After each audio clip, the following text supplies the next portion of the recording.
Prior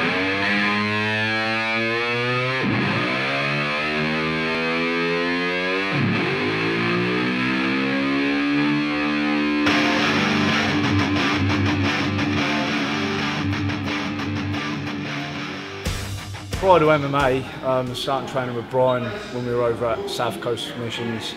I'd never done any martial arts, sort of went along to the odd boxing class or kickboxing class as a kid, but nothing that I ever stuck with.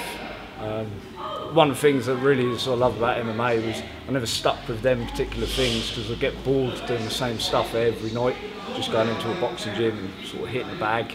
You know, whereas come here and it's a different sport every night. Really honoured, you know, to be part of a show like this. You know, back sort of 4 or 5 years ago, and I've seen some of the shows that are about like in school halls and on piers and stuff like that. And you know, it's nice to feel like you're part of a legitimate sport as opposed to like, you know, how the general public perceive us. Your last fight, spectacular victory, tough opponent. Rocked early on, yeah, very early yeah. But way to turn it around. What are your memories about that? Well, when I came out, I was just expecting him to shoot. So all I was thinking, instead of doing what I was doing, I was waiting for him to do what he was going to do, which I thought was shoot all the videos I'd watched. You know, he'd come straight out, real scrappy, and just look for the clinch to take it to the floor. So I just didn't expect him to come out throwing the way he did, sort of moving about. When he connected, I just remember hitting the floor and just thinking, right, that's it now, you're getting hurt. Just sort of, you know, got up and put him away, really. Your next opponent, Robert Bunsford, experienced, fast hands.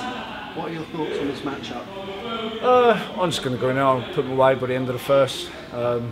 He might have fast hands, but I'm going to put him on his ass and beat him like a drum, basically. He won't be as strong as me. He might have fast hands, but he won't hit as hard as I do. You know, and that'll stop him wanting to come forward and not connect. Just make sure he keeps his hands up because he's getting knocked out. I'd just like to thank Brian, most of all, for all the work he puts into us. He puts a lot of effort in his own time, you know, misses out seeing his kids and stuff, to get us match-ups, make sure we're all training, get us going away, sparring other people and stuff like that. It's taken over his life, and I don't think he gets the recognition he deserves at the moment, you know, but a couple more years when Gym 01 is the #1 gym in the country, you know, it'll all be paying back.